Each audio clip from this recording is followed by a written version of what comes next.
Mesdames et messieurs, merci de nous rejoindre pour ce flash d'infos de Denguélé TV.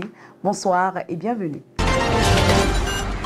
Une conférence de presse sur le plan stratégique de développement du district autonome du Denguélé s'est tenue le vendredi 29 décembre 2023 au siège du Conseil régional du Kabadougou à l'initiative du ministre-gouverneur Gaussou Touré. C'était en présence du corps préfectoral, des élus locaux et de la société civile. Il s'agissait pour le ministre-gouverneur d'exposer sa vision du développement des deux régions qui composent le district autonome du Denguélé, à savoir le Kabadougou et le Folon. Cette stratégie embrasse tous les secteurs d'activité ainsi que les grands projets inscrits au PND, l'agriculture, l'élevage, le réseau routier, l'industrialisation, le commerce, le transport, l'exploitation minière, l'électricité, l'eau, l'éducation, la santé, l'urbanisation et la cohésion sociale. Selon le ministre-gouverneur, l'opérationnalisation du plan stratégique de développement du district autonome du Denguélé repose sur 10 axes dont le plus important est l'agriculture. Je voudrais également vous dire que le développement du district, comme partout en Côte d'Ivoire et en Afrique même, reposera surtout sur le développement de l'agriculture. En ce sens que c'est dans l'agriculture que nous avons les potentiels les plus importants. Il a révélé l'existence de 100 000 hectares de plaines et de bas-fonds propices à la culture du riz et du soja, 200 000 hectares de terres arables sur plateau propices pour la production de maïs et autres cultures, plus de 120 000 hectares plantés en anacardier, le tout sous une bonne pluviométrie allant de 1200 à 1800 mètres cubes d'eau. Il a démontré que la clé du développement du district restera l'agriculture, plus précisément la culture du riz. Nous avons plus de 100 000 hectares de plaines et de bas-fonds propices pour les cultures du riz et du maïs. Le district est le seul district au niveau de toute la Côte d'Ivoire à avoir une telle potentialité. En sus de ces 100 000 hectares, nous avons 200 000 hectares de terres arables sur plateau propices pour la production du maïs et des autres cultures. Nous avons également une très bonne pluviométrie, qui est aussi de 1200 à 1800 mm de pluie par an. Le district est également la zone la plus ensoleillée de la Côte d'Ivoire. C'est-à-dire que le district est la meilleure zone pour la production de l'énergie solaire. Nous avons également aujourd'hui planté en anacardier plus de 120 000 hectares. Ce sont de grands projets qui sont en cours afin de lutter contre l'extrême pauvreté en vue de la transformation structurelle du district qui passera de la zone la plus pauvre du pays en l'une des plus riches à l'horizon 2030 par une exploitation des immenses potentialités existantes. Le point de plusieurs projets de développement en cours de réalisation a été fait. Les bretelles, Kadiola, Samoulani, Kimberila Sud, Kanyaso et Kouban à relier à l'axe A7.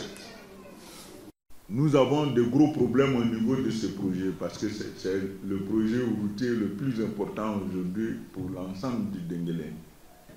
Le ministre-gouverneur n'est pas du tout content du travail qui est fait sur ces réseaux-là. Et j'ai le cœur qui saigne de voir que ce projet qui devait être livré totalement en mars 2022, que aujourd'hui, à fin décembre 2023, que nous soyons seulement à 50% de réalisation. Ensuite, nous avons la construction de 2 ponts métalliques sur l'axe Banangro-Manadoum et ensuite sur l'axe Tienko-Kouban dans le Folon. Bon. Et enfin, nous avons le renforcement de la route Touba-Odiéné. Bon, nous sommes heureux de savoir que tous les bâtiments qui avaient été prévus et dans la commune d'Odiéné, de même qu'à Babo et à Minignan, et que ces projets sont déjà en cours et même achevés à certains niveaux. Bon, au niveau de l'éducation, le projet le plus important que nous avons, c'est le projet de l'université de Guinée.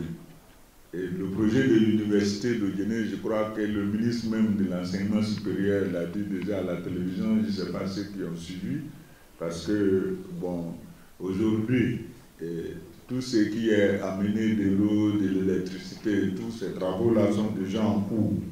Donc, ce que je demande à nos frères et à nos enfants, c'est vraiment d'être patients, parce que le travail est en cours. Et le ministre, nous sommes sur son dos tous les jours pour l'université.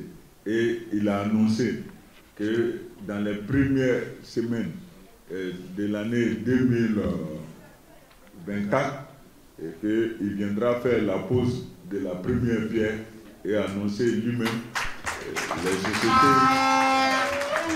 les sociétés choisies pour effectuer ce travail.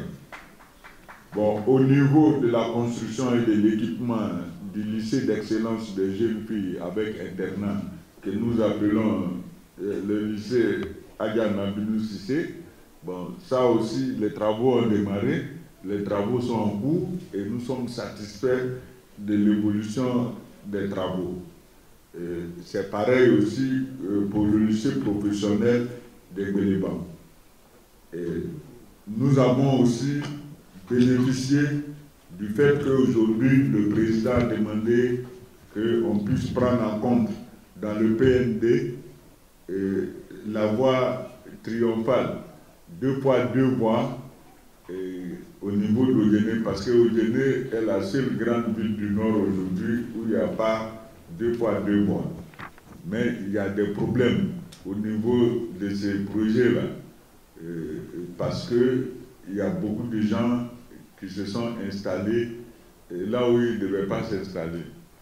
Donc nous avons ce problème, mais nous allons faire une séance spéciale pour que ensemble nous puissions examiner ces problèmes pour qu'on puisse bénéficier, comme toutes les autres villes, de 2 fois 2 voies au niveau du boulevard Alassane Ouattara.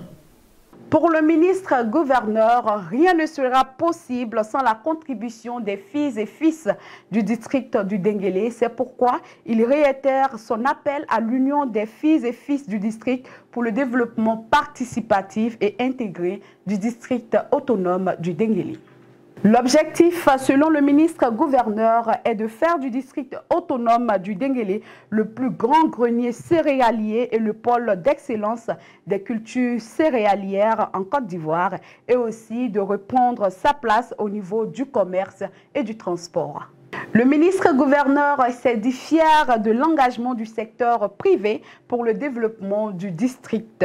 C'est environ 30 milliards de nos fonds qui ont été injectés dans les actions de développement par les filles et fils du Denguélé dans leurs différentes localités, a-t-il indiqué. Je voudrais venir maintenant à la contribution du secteur privé. Dès notre nomination, nous avons lancé un appel à tous les fils et les filles du district du Denguélé. Et je suis heureux aujourd'hui de voir qu'il y a beaucoup d'enfants, beaucoup de fils qui ont répondu à notre appel. À aujourd'hui, les projets réalisés et les projets en cours, nous avons plus de 35 milliards de francs CFA. J'invite les élus de nous faire part de tout ce que fait par les fils et les filles, parce que nous devons rendre compte, et nous allons rendre compte à la nation devant le président de la République. Aujourd'hui, le district, au niveau contribution des filles, est le premier sur toute la Côte d'Ivoire. Bon, mais malgré ça, vraiment, j'invite encore l'ensemble des fils et des filles à l'union, à la solidarité. Le développement, ce n'est pas l'affaire d'une autre personne, c'est notre affaire. Bien, merci de nous avoir suivis. On se donne rendez-vous très bientôt pour un autre flash d'information.